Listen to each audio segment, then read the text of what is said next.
Bonjour, c'est la 68e édition de la revue de la semaine. Merci d'être là avec moi en ce petit moment et hop, générique.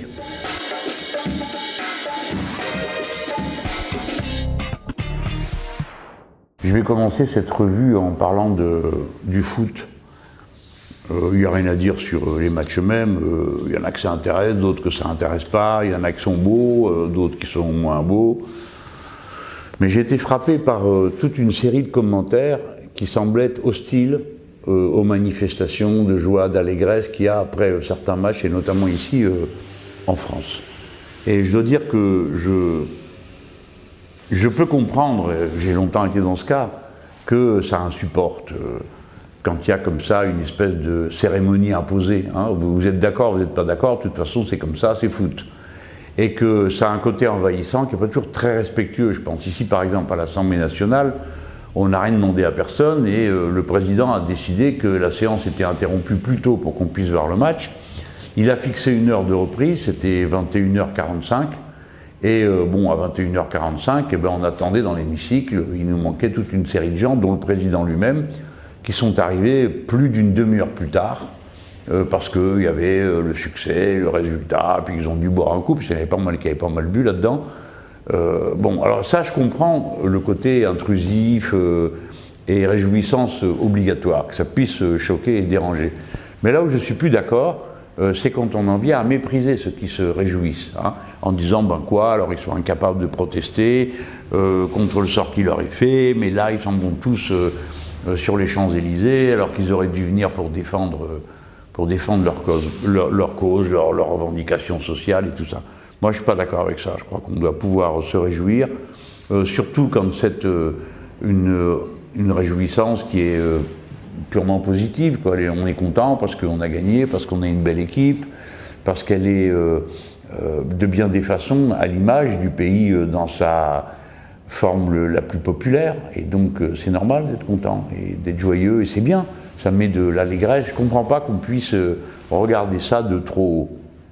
Voilà, je voulais le dire parce que, en particulier pour les gens qui partagent ma famille politique et idéologique, je pense que c'est une erreur. De regarder des manifestations de cette nature un peu trop de haut, un peu comme les bourgeois l'avaient fait quand les gens s'étaient précipités pour acheter du Nutella qui était en solde. Vous vous rappelez, bon, il y a eu toutes sortes de commentaires méprisants parce que, en effet, ça contient de l'huile de palme, parce que tout ça était vrai. Mais il ne fallait pas, pour finir, mépriser les gens qui le faisaient, parce qu'ils ne le faisaient pas par méchanceté ou parce qu'ils avaient envie de cotiser à l'huile de palme. Ils le faisaient parce que c'était moins cher ce jour-là et que ça leur permettait d'en ramener à la maison pour leurs gosses, même si ce n'est pas ce qu'il y a de mieux à leur donner. Je voulais le dire. Donc là, dimanche, il va y avoir le match de la finale. Évidemment, l'équipe de France va le gagner et il y aura des manifestations de joie. Et ben moi, je les trouverai normales et sympathique. En tout cas, je peux vous dire une chose qui était bien drôle, c'est que nous, on était dans l'hémicycle à ce moment-là, d'accord, sur la réforme constitutionnelle. Je vous dis pas, on aurait dit une assemblée de martiens, parce que être là à discuter de choses abstraites pendant que vous avez, je sais pas moi, 50 mètres plus loin, parce que là, vous voyez où on est, l'Assemblée nationale, on est de l'autre côté de la Seine, en face de la place de la Concorde, et puis évidemment, la place de la Concorde, c'est par là que commencent les Champs-Élysées. Il y avait du monde partout, en train de se réjouir et de crier et tout ça, enfin bon. Et nous, on était là en train d'essayer de débattre. Alors je vous dis pas, après le résultat du match, c'était carrément terrifiant parce que toute une série de collègues sont arrivés sans avoir d'amende, eux, avec de la peinture bleu, blanc, rouge sur la figure, et puis quelques-uns avaient quand même assez solidement arrosé la victoire. Hein. Donc il y avait un côté un peu lunaire à cette réunion-là, et je voulais quand même vous le raconter, parce que ça fait aussi partie de la vie parlementaire. Tout d'un coup, on est coupé de tout et de tout le monde, et on est dans nos textes, nos amendements. Alors là, c'est la réforme de la Constitution, et avant l'article 1er, hein, il y a 562 amendements. Donc en ce moment, pendant que je vous parle, bon, j'ai quitté mon banc, je suis venu ici pour enregistrer, et puis ça roule, quoi. Ça va prendre des jours et des jours. On est à peu près certain que ça ne tient pas dans l'horaire prévu. Et donc, il est à craindre que, je ne sais pas quoi, que ça se finisse mal, quoi, qu'ils décident de rallonger la session pendant le mois d'août. Alors, j'aime vous dire que s'ils font ça, ils vont avoir un problème ici, parce que, bon, qu'ils nous maltraitent, nous les députés, bon, ils nous maltraitent, quoi. Et puis il y a tout de suite toutes sortes de gens bienveillants pour dire, ouais, ils sont bien payés, au comptoir, là, ils sont bien payés, ils ont qu'à rester, bon, d'accord, nuit et jour, sans arrêt, ça, bon. On voit bien qu'il y a une forme d'anti-parlementarisme quand on pousse des parlementaires à bout, hein. Mais je vous rappelle quand même l'existence des gens qui travaillent à l'Assemblée nationale, et c'est pas dans leur contrat de travail de faire comme ça des allongements sans fin de leur service, parce que leur service nécessite qu'ils soient tout le temps là. Or, leur service et leur nombre n'est pas organisé pour être tout le temps là. Il est organisé pour que tous les fonctionnaires de l'Assemblée soient à coup sûr, je pense par exemple à ceux qui s'occupent de la séance, 3 jours par semaine, parce qu'on est censé, nous autres les parlementaires, être dans notre circo le lundi, le vendredi et le samedi. Le dimanche, c'est considéré comme un jour où en principe on devrait se reposer. Naturellement, dans la réalité, tout le monde est pris tous les samedis et tous les dimanches, et là on est retenu toute la semaine, et parfois même le week-end lui-même. Alors, si jamais ils en rajoutent des jours, vous allez entendre parler pour la première fois de l'histoire de l'Assemblée nationale, d'une grève des personnels, parce que les gens n'en peuvent plus. Et je vous demande de vous y mettre. Hein, quelle est la situation dans laquelle on peut accepter que vous ne puissiez pas avoir de location, parce que vous n'avez pas de date, vous ne savez pas quand vous partirez réellement, vous avez votre famille, vos gosses, tout ça, votre conjoint ou conjointe, et vous n'êtes pas capable de dire tel jour je serai libre, j'arrive, ou on part en vacances ensemble, voilà. Et ayez une pensée au moins pour eux, si, je ne dis pas vous qui m'écoutez qu'être bienveillant, mais à ceux qui disent qu'après tout on est assez bien payé pour siéger pendant tout l'été, pensez aussi à ceux qui sont ici et qui travaillent, et là je parle du personnel de l'Assemblée, mais je pourrais parler de nos collaborateurs, parce que quand nous on est en séance, il ne faudrait surtout pas que vous croyiez qu'on est en séance et qu'on improvise, hein, à part quelques-uns, mais il y a des dossiers, il y a une préparation, il y a une organisation en amont, il y a eu les débats dans les commissions préparées par nos collaborateurs. Et nos collaborateurs, ils font partie de ceux qui ne peuvent pas partir, puisque nous ne savons pas à quelle date on peut ressortir d'ici. Je vous le dis, moi, les gens, ils font ça exprès, pour subjuguer le Parlement, l'étouffer, l'asphyxier, qu'on finisse par céder. Céder, c'est-à-dire accepter que les textes passent, puis qu'on les discute pas ou peu. Bon, alors vous savez qu'il y a eu ce qu'on appelle le Congrès à Versailles. Le Congrès, c'est l'Assemblée nationale plus le Sénat. Quand ils se réunissent ensemble, ils sont convoqués en congrès. Et ça se tient à Versailles parce que c'est là qu'il y a un hémicycle qui est assez grand pour faire rentrer tout le monde.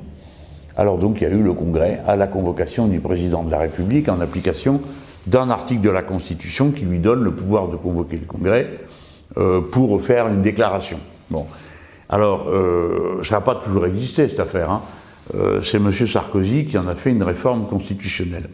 M. Sarkozy comme M. Macron sont des gens qui sont très impressionnés par les États-Unis d'Amérique, qui aimeraient bien faire pareil. Alors, le plus ridicule est évidemment M. Macron, parce que lui, il copie même les numéros du président Trump en train de signer, entouré de ses ministres, différents textes. Bon. Alors, bon, tout ça n'existe pas dans la tradition française, ça se fait pas, parce que c'est considéré comme bon, une espèce d'ostentation, de majesté, royale. Ça, c'est pas nos habitudes, nous autres les Français, on fait pas comme ça. Et bon, des fois, ça tourne carrément au burlesque. C'est bien la preuve hein, que c'est un espèce de moment égotique monarchique. C'est que le président a fait donner une chaise plus petite à M. Griveaux pour qu'il paraisse plus petit que lui, ou au moins à la même taille, parce que M. Griveaux est un petit peu plus grand que le président de la République. Donc, bon, ça, c'est les à côté. Alors, nous, on a dit, déjà l'année dernière, on a dit, mais on ne comprend pas, c'était le premier gouvernement a été installé. Hein. Et le président intervient le lundi, le Premier ministre le mardi de grâce. Et regardez le texte de la Constitution. Quand le gouvernement est constitué, le gouvernement conduit et dirige la politique de la nation. Hein. Donc c'est au Premier ministre, il faut que vous compreniez ça, sinon ce n'est pas la peine d'avoir une règle collective. Le Premier ministre vient devant l'Assemblée, présente son programme d'action, et l'Assemblée vote ou non la confiance. D'accord ? Bon. Donc dans le régime, il y a un président de la République, un gouvernement. Le gouvernement est responsable devant les assemblées, pas le président de la République, puisque lui, il est élu au suffrage universel direct. Donc, il nomme le Premier ministre, et c'est le Premier ministre qui est responsable devant l'Assemblée. Bon, tout ça est organisé comme ça, c'est nos institutions. Moi, je ne vous dis pas que c'est bien, je suis pour une autre constitution, mais dans la constitution actuelle, c'est comme ça. Donc, bon, nous, on n'a jamais trop aimé ce truc, le président vient, et puis il commence à tchatcher, expliquer sa politique. Alors, on a dit ça va mal finir. Soit c'est pour des circonstances exceptionnelles. Par exemple, quand il y a un grand drame national, il y avait, vous vous rappelez, l'affaire du Bataclan. Bon, là, on peut comprendre. En effet, on se réunit tous et puis on manifeste l'unité de la patrie, des choses comme ça, parce que c'est utile dans le moment où on le fait. Parce que ça sert à serrer les rangs, montrer qu'on n'a pas peur, à braver l'ennemi. Bon, ça a du sens. Mais pas tous les ans, où le président de la République nous convoque et puis il explique tout un programme politique. C'est ça qu'il a fait, vous l'avez entendu peut-être, hein, si vous avez eu la patience d'écouter. Il présente tout un programme politique, il referme sa feuille et il s'en va. Il n'écoute pas ce qu'on a à dire et naturellement il ne répond pas. Nous, c'est ce qu'on a dit. On a dit, écoutez, c'est une pratique monarchique. Vous ne nous avez pas réunis pour nous dire la France est en guerre et donc je vous appelle A ou quelque chose comme ça. Hein. Mais vous nous avez réunis pour nous dire ce qu'il y a dans votre politique. Donc il a passé son temps à justifier. Mais ça, c'est un discours de Premier ministre, c'est pas un discours de président de la République.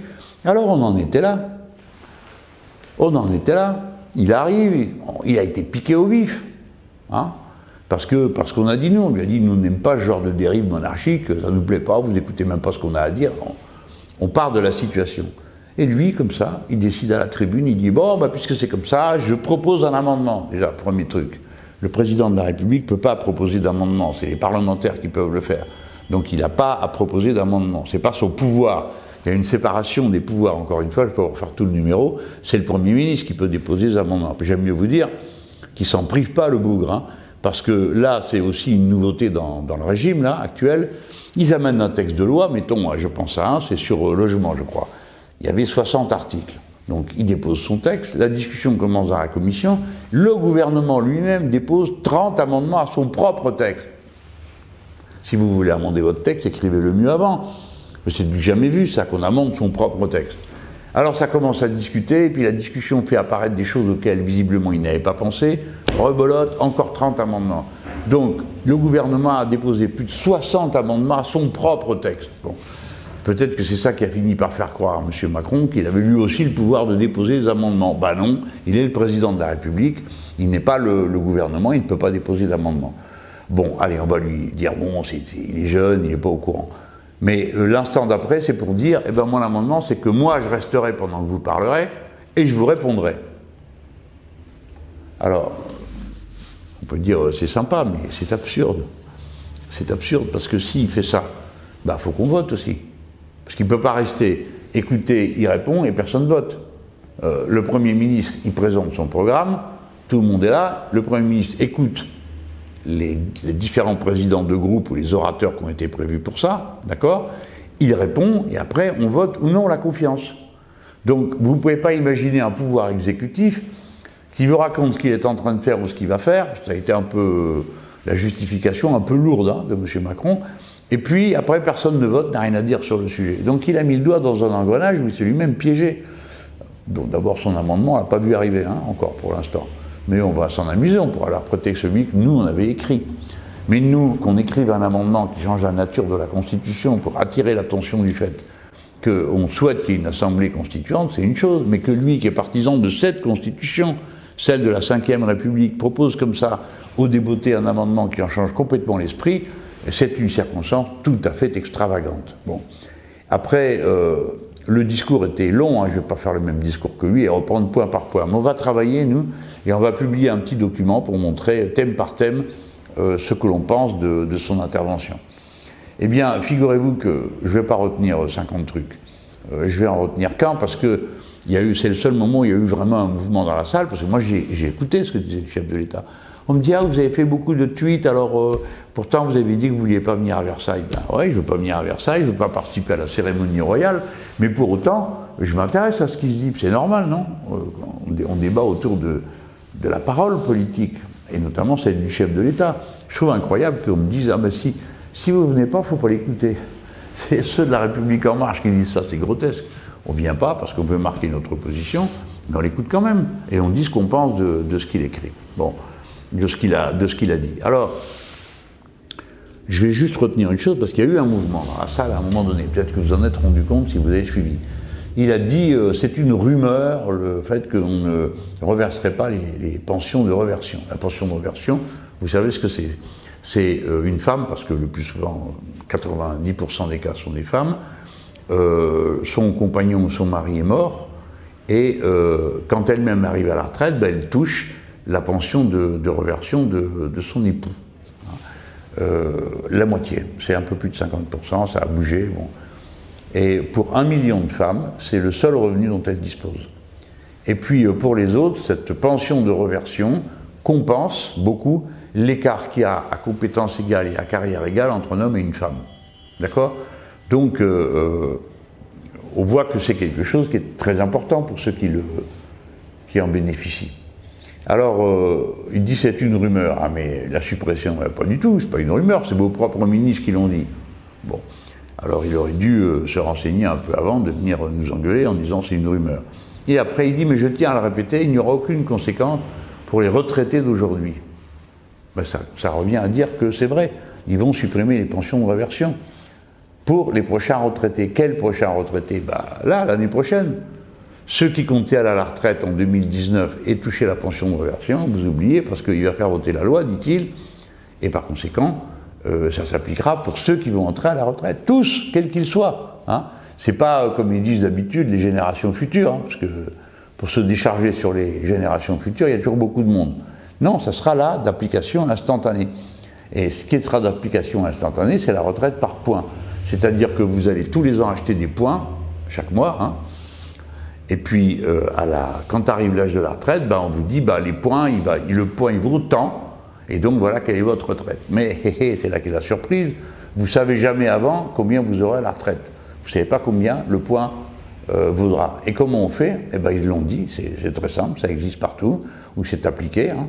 On commence par regarder la mortalité de la génération concernée. Donc, dans la mienne, de génération, bon, maintenant c'est un peu tard parce que tout le monde est à la retraite sauf moi, mais on peut prendre n'importe qui d'autre. Eh bien, si vous êtes nombreux, eh ben, vous aurez moins. Et s'il y a beaucoup de morts, ben, vous aurez plus. Donc, ce qu'on peut dire, c'est que c'est vraiment pas une incitation à la vertu et à s'occuper des travailleurs que cette loi-là, puisque moins vous êtes nombreux, mieux vous vous portez. Donc, plus il y a de morts, mieux ça va pour les vivants. C'est le contraire de l'esprit des retraites, qui était l'exact inverse. Hein. Et là, donc la somme, vous ne savez pas combien elle sera. Si bien que on vous dira, plus vous partez tard, plus elle sera élevée. Et en effet, si bien qu'on peut parler de la retraite des morts, parce que alors là, si vous allez jusqu'à votre mort, alors c'est encore mieux que tout, parce que là, vous auriez les droits les plus importants, mais hein, pas de peau, vous êtes mort. Bon. Ça, c'est un humour un peu grinçant, mais c'est quand même ça dont il est question. Hein. Et donc, les gens ont eu raison de penser qu'ils se moquaient du monde, parce que quand il dit il n'y a aucune conséquence pour les retraités d'aujourd'hui, ben encore heureux, mais il y en a une pour ceux de l'année prochaine. On voit que c'est pas donc une rumeur, c'est donc bel et bien une menace, et d'ailleurs, dans les discussions sur la retraite, ça avait été dit, il n'y aura pas de points gratuits, ça veut dire que si vous avez payé, vous avez vos points, et si vous n'avez pas payé, si c'est votre conjoint, c'est pas des points pour vous. Voilà, ça, je vous raconte que ça sur le congrès de Versailles, parce qu'il y a plein de choses dans son texte, c'est un texte important, hein, le discours qu'il a lu. Il y a toutes sortes de choses qui sont super droitières, qui reviennent sur les acquis sociaux extrêmement importants des salariés. Bon. Alors, si vous avez l'occasion, vous pouvez aller sur le site de l'Élysée, vous allez trouver son discours. Nous aussi, on va le mettre à la fin de cette vidéo, que vous puissiez la voir. Mais ça vaut la peine, bon, je ne vous dis pas de passer des heures à l'écouter, hein, mais si vous avez le texte écrit, bon, vous faites un petit tour, un petit survol, et vous allez voir sur les thèmes qui vous intéressent qu'il y a aussi quelque chose, il a également pensé à vous, mais il va vous en cuire. Je bois encore un café parce que je peux vous dire, on est hors service bientôt, hein, bientôt PLS. Bon, non, on va continuer, mais c'est épuisant. On est encore en session parlementaire, on est encore sur des textes. Vous voyez, moi je fais la revue de la semaine, tout à l'heure je vais encore voir des copains, les rendez-vous n'arrêtent pas, il faut être dans l'hémicycle, puis c'est des sujets, si vous voulez, on ne peut pas laisser passer, quoi. Là, on est sur la Constitution. Normalement, on est une assemblée constituante en ce moment. Hein. Tout le monde s'en fout, il faut bien dire ce qui est. Puis alors le gouvernement bloque tout, il n'accepte rien, il prend aucun amendement, sauf les siens. Puis après ils disent « Ah, on a bien amendé le texte, tu parles, c'est du producteur au consommateur, là. » Et on est vraiment très fatigué. Alors, ça n'empêche pas de suivre quand même ce qui se passe. Hein. Il ne faut pas relâcher sa vigilance, il faut être... Et moi, je voudrais vous parler d'une histoire un peu particulière qui se passe dans ma ville, Marseille. Parce que je crois c'est un événement d'un type nouveau. Voilà ce qui s'est passé. Il y a une école dans un quartier qui est absolument dégueulasse. C'était un taudis, quoi. Et c'est couvert de graphes à l'extérieur, et dedans, enfin bon, bref. Et les gens ne peuvent plus, quoi, parce que, bien sûr, on fait des lettres, des pétitions, mais enfin, quand même, les petits, c'est là qu'on les amène à l'école, c'est maintenant, c'est eux qui vont grandir dans ce cadre-là, dans cette apparence, hein. Alors, il y a un groupe de citoyens, parmi lesquels, il faut bien dire, il y a une grande concentration d'insoumis, et en particulier un ami très cher qui s'appelle Sébastien Delogu, qui ont décidé que ça ne pouvait pas durer. Ils ont leur gosse là, ça ne pouvait pas durer. Alors, puisqu'il n'y a rien moyen d'obtenir, bon, on va le faire nous-mêmes. Et ils ont décidé, eux-mêmes, de repeindre l'école. Alors, c'est une action militante d'un type radicalement nouveau, hein. Mais l'idée politique, elle est très intéressante. C'est celle de l'auto-organisation. C'est-à-dire, on n'attend plus, on fait nous-mêmes. Et puisque les services compétents de l'État, de ceci, de cela, de la mairie, de tout ce que vous voulez, font pas leur devoir et que la société ne remplit pas les fonctions qu'elle devrait remplir, alors on le fait nous-mêmes. Moi, je trouve que c'est une très grande et très belle idée. Naturellement, si quelqu'un n'est pas content, il peut venir peindre à la place des parents d'élèves. Mais sinon, qu'il nous fiche la paix et qu'il laisse les parents d'élèves repeindre, parce que ce que veulent les parents d'élèves, c'est pas faire une démonstration politico, je ne sais quoi. Ils veulent que leur gosse aille à l'école dans un cadre sympa et souriant, et on les comprend. Parce que je vais vous dire une chose, Jean, la beauté c'est contagieux. Quand vous regardez un beau tableau, un beau paysage, ou même que vous entendez une belle musique, elle rentre en vous et elle vous met en harmonie avec cette beauté, hein, c'est-à-dire au même rythme. Et bien voilà pourquoi on ne veut pas que nos enfants vivent dans des endroits où tout est agressif, la saleté, les graphes, voilà. Donc voilà comment ça va se passer, et on va le faire. Et il y a même des artistes qui ont dit, ah ben si c'est comme ça, on vient vous donner un coup de main. Je voulais vous en parler parce que si vous voulez apporter votre haut-bol, hein, participer financièrement, moi j'ai participé, hein, ça va de soi, et bien vous regarderez dans les liens qui est en bas de notre vidéo là, et vous pourrez donner votre participation. Et puis si c'est de Marseille que vous êtes et que vous me regardez, ben, allez aider les copains, parce qu'ils sont en train de faire une démonstration qui a une très grande importance. Bon, maintenant je vais vous parler un peu à nouveau de géopolitique. Je sais que beaucoup d'entre vous n'avaient aucune idée sur le sujet, il y en a qui sont venus m'en parler, qui m'ont dit, ah c'est bien, on vous en parlait, donc on a appris, et maintenant on commence un peu à comprendre ce qui se passe et à suivre. Ah, c'est la gloire pour moi, parce que c'est fait pour ça.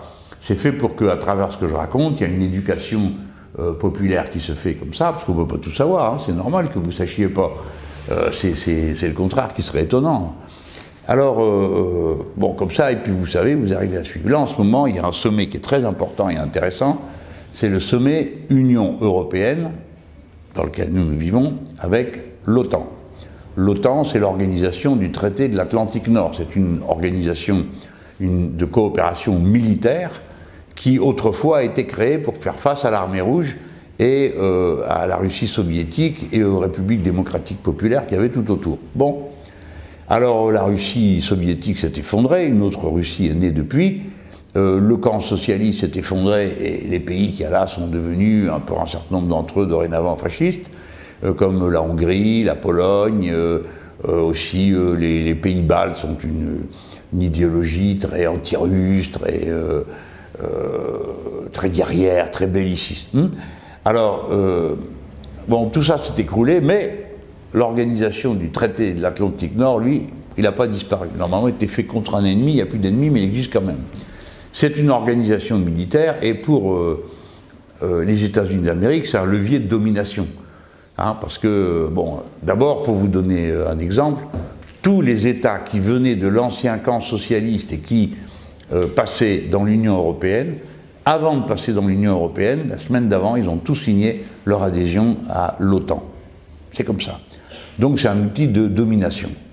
Et qui évidemment nous entraîne tous dans les guerres américaines. Il y a toutes sortes de pays qui se disent, ben, nous on aime bien avoir les Américains avec nous, parce que s'il faut se taper avec les Russes, ben, on aimerait avoir les Américains avec nous. Mais le problème qui est posé, c'est pourquoi on se taperait avec les Russes? C'est quand même ça la question numéro 1. Et c'est là que les réponses sont les plus absurdes. bon, les Polonais font comme s'il y avait une menace russe à la frontière, bien sûr que non, qu'il n'y en a pas, et ainsi de suite. Mais en attendant, donc, pour ce sommet, on a vu arriver un monsieur Trump qui est absolument incroyable. Il a commencé par engueuler tout le monde, en leur disant « mais qu'est-ce que c'est cette histoire? C'est nous qui payons, dit-il, nous assurons votre sécurité, vous ne payez pas. » Bon, c'est pas vrai. On paye de bien des manières, et les États-Unis d'Amérique se payent eux-mêmes, puisqu'ils ont le droit d'imprimer des dollars sans que personne ne puisse rien leur dire.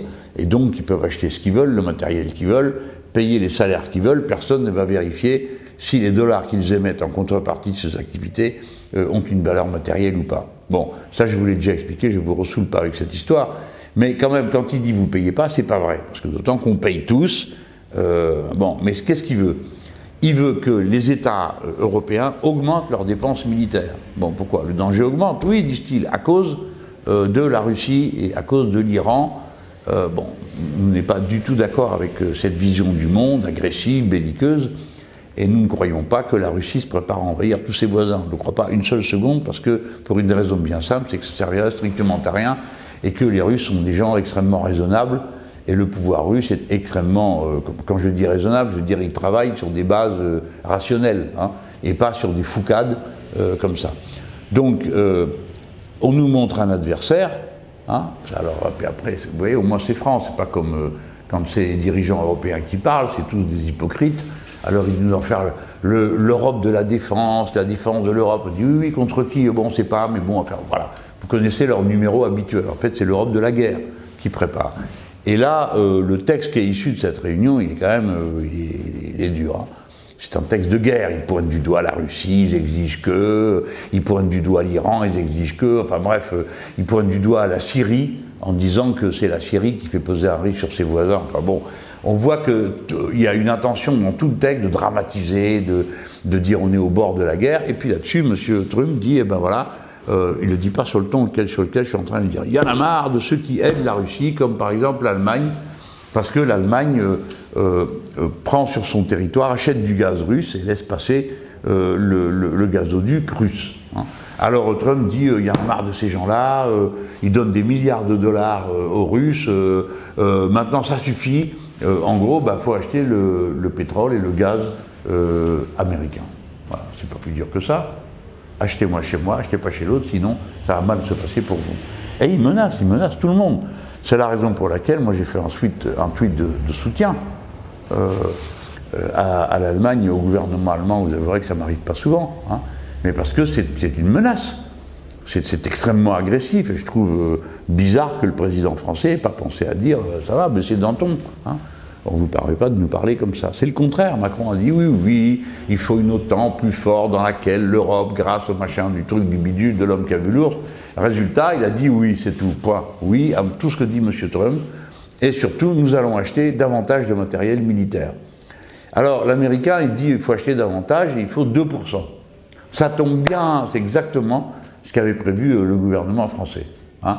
Ce qui montre que le gouvernement français, dans cette histoire, il a dit un chiffre, mais on lui disait pourquoi vous dites 2% d'augmentation du budget? Parce que Macron a décidé d'augmenter le budget de 2%, attendez, hein, après la fin de son quinquennat, hein, donc c'est pour les suivants en principe. Augmenter de 2%, tout simplement parce que Trump l'avait demandé, c'est pas plus compliqué que ça, et la preuve vient d'être donnée. Mais là, il est devenu très menaçant. Il leur dit il y aura de graves conséquences si vous n'achetez pas plus de matériel militaire. Alors, vous autres, comme vous êtes taquins, vous vous dites il n'y a qu'à dire qu'on va acheter davantage, puis pas acheter chez eux. Hein. Bon, on va acheter notre propre matériel. Ben non, c'est pas ça qu'il veut, M. Trump. C'est justement qu'on achète du matériel américain. Et comment il s'y prend pour obliger les Européens à acheter du matériel américain? Ben, ils disent il faut que nos armées soient interopérationnelles. C'est-à-dire qu'on puisse fonctionner les uns avec les autres. Résultat, premièrement, langue de travail, l'anglais, et deuxièmement, du matériel qui est synchronisé par des logiciels nord-américains, et surtout, à partir du moment où vous amenez le logiciel, vous avez la machine avec. Et donc, la demande de matériel américain va croissante, et c'est ça que veut M. Trump. Donc, vous voyez, on revient à ce que je vous ai expliqué il y a 3 revues de la semaine de ça, quand je vous disais ce que cet homme a décidé de faire, c'est de rompre tous les cadres, tous les traités qui lui interdisent ou qui ne lui permettent pas de reconstruire une base productive aux États-Unis d'Amérique, parce que toutes les usines sont parties, soit en Europe, soit en Asie. Et donc c'est ça qui se joue en ce moment. Et donc là, il affronte la vieille Europe, hein, mais il affronte sur des objectifs qui ne sont pas militaires, qui sont sur des objectifs productifs. Il veut pouvoir continuer à produire aux États-Unis d'Amérique les armements, voire à développer par des commandes supérieures de l'Europe aux États-Unis d'Amérique. Donc ça, c'est le sommet de l'OTAN, c'est un sommet extrêmement belliciste, hein, c'est pas la peine que je vous fasse le tableau. Hein. Bon, belliciste, ça veut dire guerrier, ça vient du mot latin bellus, la guerre. Hein. Il y a même une consigne ridicule en latin, si vis pacem parabellum, hein. C'est-à-dire si tu veux la paix, prépare la guerre. Avec ce genre de raisonnement, tout le monde s'arme jusqu'aux dents, mais s'armer jusqu'aux dents, à la fin, on finit par se servir des armes qu'on a. Donc les Nord-Américains poussent à ça, poussent à la guerre, poussent à la guerre, poussent à la guerre. Et on peut être inquiet, et en même temps d'autant plus inquiet que d'une part, il y a le bellicisme nord-américain, alors ça leur rapporte, hein. Mais vous avez des pays qui sont fin perdus, quoi, comme la Pologne. Les Polonais, ils ont mis 2 milliards d'euros sur la table. Soit dit par parenthèse, ils ne tombent pas du ciel, les 2 milliards en question. Enfin bon, 2 milliards d'euros sur la table pour obtenir que les Nord-Américains restent chez eux et installent leurs batteries antimissiles et tous les matériels qui étaient prévus. Donc il y a des pays en Europe, membres de l'Union européenne, qui sont des pays d'extrême droite, comme la Pologne, la Hongrie et l'Autriche, qui président l'Union européenne. La honte totale, quoi. Hein. L'Union européenne, aujourd'hui, est présidée par un type d'extrême droite. Bravo, hein, l'Europe des valeurs, l'Europe qui nous protège et tout ça, bravo, c'est très réussi. C'est une honte. Et donc, les Polonais se sont engagés extrêmement loin pour obtenir que les Américains renforcent leur matériel, en amènent davantage et transforment la Pologne en une espèce de super porte-avions nord-américain en plein milieu de l'Europe.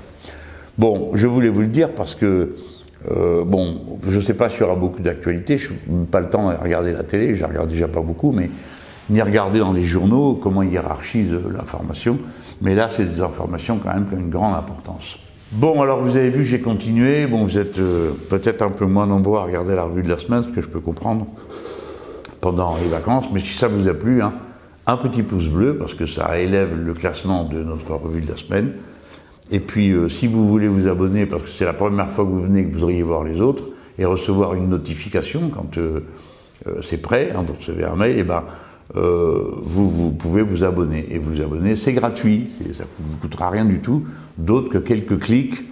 Et nous, ça nous fera terriblement plaisir parce qu'on aime bien voir toutes les semaines qu'on a progressé et qu'on a gagné des abonnés. Voilà, allez les amis, peut-être à la prochaine fois, sinon bonnes vacances.